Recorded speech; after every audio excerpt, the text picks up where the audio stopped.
When I first met Tyler, I knew he wasn't like anyone I had dated before. He was kind without trying to impress, funny without being the center of attention, and genuinely listened to me. We met in our sophomore year at Emerson University. He was studying architecture, and I was in the journalism program.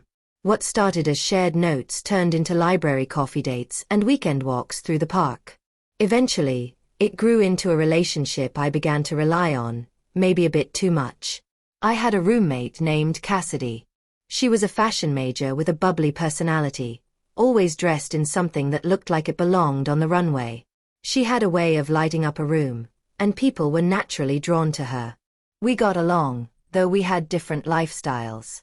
I was more introverted and preferred quiet evenings, while Cassidy loved to entertain, host friends, and throw spontaneous parties. I didn't mind.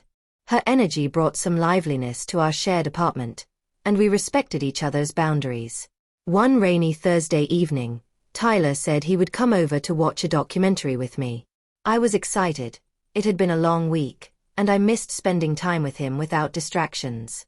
Cassidy had mentioned earlier that she'd be staying late at the fashion lab for a project, so I figured it'd just be me and Tyler at the apartment. I ordered our favorite Thai food, set up the living room, and waited.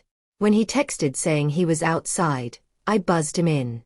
I got a little distracted checking my phone in the kitchen, so I didn't hear him come inside right away. Then I heard a door creak open followed by a pause. I walked into the hallway expecting to see him in the living room, but he wasn't there. I called out, "Tyler." No answer. Then I heard him say, "Whoa, sorry," from Cassidy's room. I blinked. My stomach did a weird little turn. When he emerged, his face was red, and he looked genuinely embarrassed. "I thought it was your room." "Sorry," he said, rubbing the back of his neck. I forced a smile. "No worries. Cassidy's not home anyway."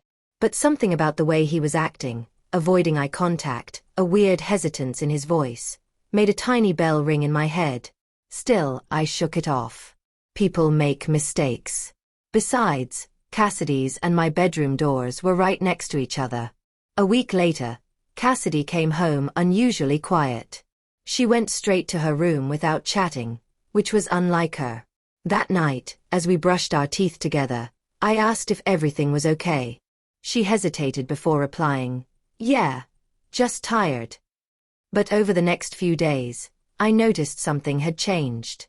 Cassidy and Tyler had always gotten along. She joked with him, he helped her carry groceries sometimes, and they exchanged friendly banter.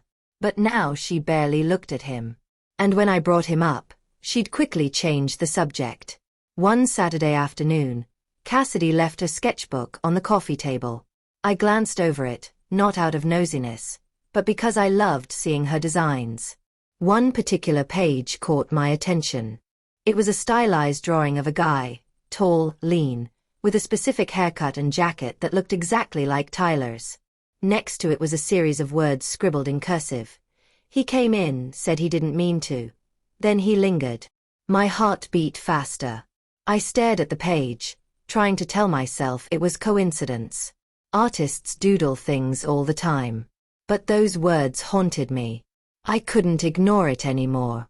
That night, I asked Tyler directly, "Did you really think Cassidy's room was mine?" He looked startled. "What? Yeah, of course. But you knew mine was the one with the bookshelf outside. You've been here a dozen times." He paused. I was distracted. I wasn't thinking. "And did you just walk in and leave, or did you linger?" His eyes narrowed slightly. "What are you getting at?" I didn't answer. I just stared, waiting. After a few seconds, he stood up. "I think you're overreacting." I didn't press further, but I couldn't let it go. I needed to hear it from Cassidy. The next morning, I knocked on her door. "Can we talk?"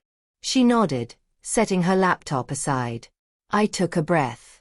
"What happened the night Tyler came into your room?" Her eyes filled with tears almost immediately. I didn't want to say anything. I didn't want to ruin what you two had. "What did he do?" He walked in and closed the door behind him. Said he thought it was your room, but then just stood there. He asked about a photo on my desk. Made a few comments. Weird ones. I told him you were expecting him. Eventually he left, but it felt off. I felt like the floor dropped from under me. Why didn't you tell me? Because I thought maybe I was reading too much into it. I hoped it was a one-time thing. But after that, he kept texting me. Just random things. What's up? Or you looked nice today. I ignored them, but it made me uncomfortable. I sat there, stunned. Tyler had never shown that side to me. And maybe that was the hardest part, realizing I didn't fully know the person I'd let into my life. I thanked Cassidy for telling me. Later that day, I met Tyler at the cafe where we first hung out. I looked at him and saw the person I used to trust, and I hated the knot forming in my stomach. I know everything, I said calmly. Cassidy told me. He didn't deny it. I didn't mean anything by it, he said. I was just curious. She's different. It wasn't serious. It doesn't have to be serious to hurt someone. Or to break trust. I was bored. We've been in this relationship for a while. I thought maybe. I held up my hand. That's all I needed to hear. I walked away from the table, heart pounding, but a strange calm settled over me. I knew I deserved better. The next few weeks were a whirlwind. Breaking up meant unlearning the routine of talking to him every day, but it also gave me space to reconnect with myself. Cassidy and I grew closer.